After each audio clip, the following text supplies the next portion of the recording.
Hey guys, it's Rachel from Thelittlereadinglamb, and 2013 is wrapping up, or if you're watching this later, it's already wrapped up and it's already 2014.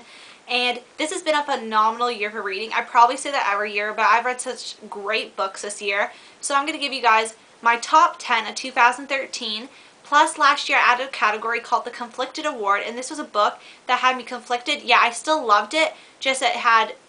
I'll explain it later. It's kind of it's a conflicting award to say what I mean about it, but when I explain about the book, you guys might understand it better. So there's technically 11 books on this list. These books are in no particular order because this was hard enough reining them into the top 10. And yes, some of these books I've let known that they're going to be in the top 10, and some of these will be no surprise to some of you who watch most of my videos. Yeah, so we're just going to start. So the first book I picked was Beautiful Day by Eleanor, and this was her new release of this year, and it was absolutely amazing. I remember my parents, we drove to a town over, and it was like an hour drive, and I remember reading this in the car and not wanting to like go out of the car because I was so attached to it, and it was just a really good summer read.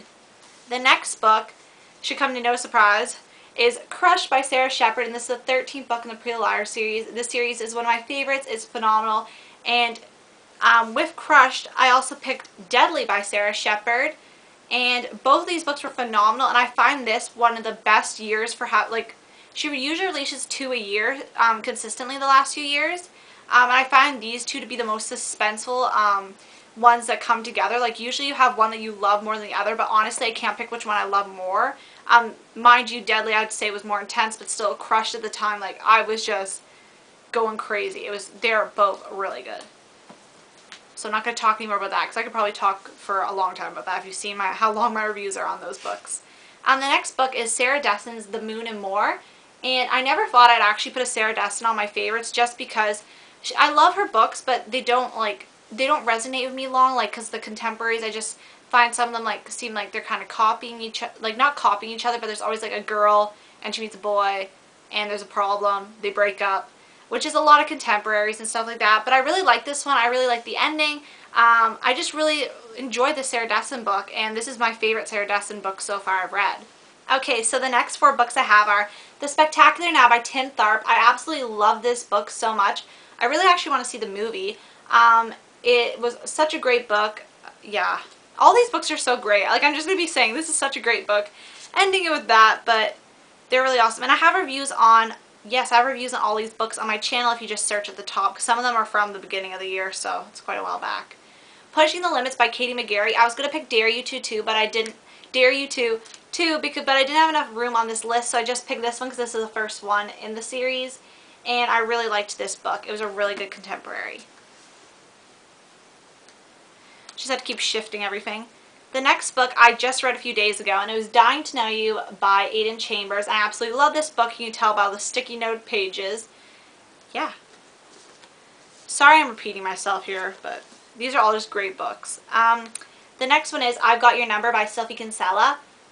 And I read this quite a while back, but I really want to reread it soon, actually. All these books, like, showing you guys are making me want to reread all these right away. Yeah. So the last 2 books are Eleanor and Park by Rainbow Rowell, and I absolutely love this book, so that really persuaded me to pick up Fangirl, also by Rainbow Rowell, and I instantly fell in love with this one as well, and these are just 2 awesome books. So yeah. So now we're moving on to the Conflicted Award. The Conflicted Award goes to Allegiant by Veronica Roth.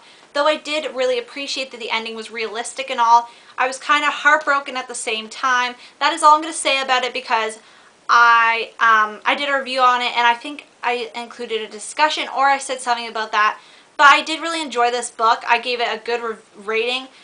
Just like, obviously, one part of me is like, it's realistic, makes sense. The other part of me is kind of conflicted in saying, though, books are supposed to be like a little nice bubble and it's supposed to be happiness. But yeah, I really did enjoy this book though overall, and it got the Conflicted Award because, yeah, there's so many other books I love too, but this one kind of had a bigger confliction for me. And yeah, the Conflicted Award basically is something that conflicted me. Like, I love it, but I'm not happy for the same time, but there's too much love for it to be dismissal. Anyway, that has been my top 10 of 2013, and if any of these are your top 10, let me know, or what are your top 10 books? I'd like to know. Okay, bye guys.